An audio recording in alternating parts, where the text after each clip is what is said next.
আক্তারের বক্তব্য যেটা বলেছে সেটা আমরা সকলকে স্মরণ করে দিতে চাই।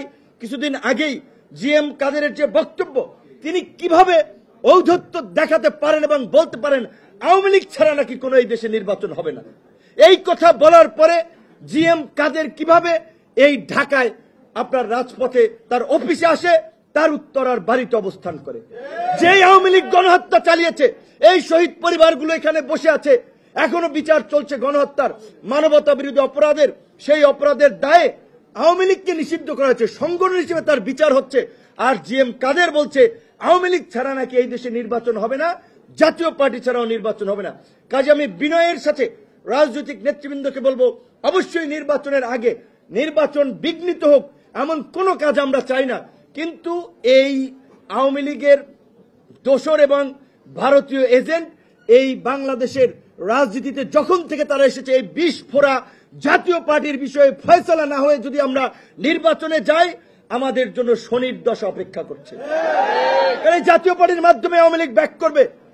ফরিদপুর, মাদারীপুর, শরীয়তপুর, খুলনা, যেই সমস্ত এলাকা একটু আওয়ামী লীগ অধ্যুষিত হিসেবে পরিচিত, ওই জাতীয় পার্টির মাধ্যমেই তারা নির্বাচনে নাশকতা করবে, নির্বাচন বানচাল করবে, আন্তর্জাতিকভাবে নির্বাচনকে কলঙ্কিত করবে, প্রশ্নবিদ্ধ করবে। কাজী জাতীয় পার্টির বিষয়ে নির্বাচনের আগে আমাদের একটা ফয়সালায় যাওয়া দরকার। সেটা আমি একা বললে হবে না, আক্তার একা বললে হবে না, বিএনপি বললে হবে না, সবাই মিলে আমাদেরকে সিদ্ধান্তটা নিতে হবে। যেভাবে আমরা জাতীয় ঐক্যমতের মাধ্যমে আজকে জুলাই সনদ স্বাক্ষর হয়েছে, জুলাইয়ের ঘোষণাপত্র হয়েছে, এখন আমরা সবাই নির্বাচনের জন্য অপেক্ষা করছি। RICL TMX, যুগের পর যুগ স্থাপনা থাকে মজবুত। এবং আমি আজকে জাতীয় নেতৃবৃন্দের উপস্থিতিতে বলতে চাই, সরকারের কাছে আমরা বলতে চাই, আমরা মনে করি যেহেতু জুলাই সনদের স্বাক্ষর হয়েছে, ঘোষণাপত্র হয়েছে, নির্বাচন আর বিলম্ব নয়, ফেব্রুয়ারিতে নয় জানুয়ারিতেই নির্বাচন দিন। কারণ নির্বাচন না হলে আমাদের জন্য সংকট অপেক্ষা করছে এবং আমাদের অস্তিত্ব হুমকির মুখে পড়বে।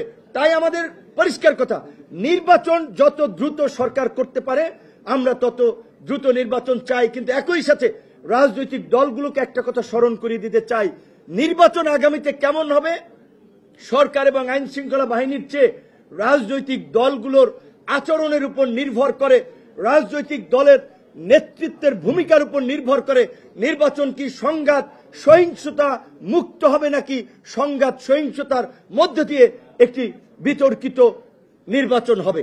তাই সব রাজনৈতিক দলের নেতৃবৃন্দকে সহনশীল আচরণ করার এবং সকলে মিলে যেন একটা উৎসব মুখর নির্বাচনের মধ্যে দিয়ে এখন যে বাংলাদেশ একটা সন্ধিক্ষণে উপস্থিত হয়েছে, আমরা যেন একটা নতুন যাত্রার দিকে অগ্রসর হতে পারি, সেই বিষয়ে সকল রাজনৈতিক দল তার নেতা কর্মীদের দিক নির্দেশনা দিবে। আমরা সবাই মিলে সেই দিকে এগিয়ে যাব।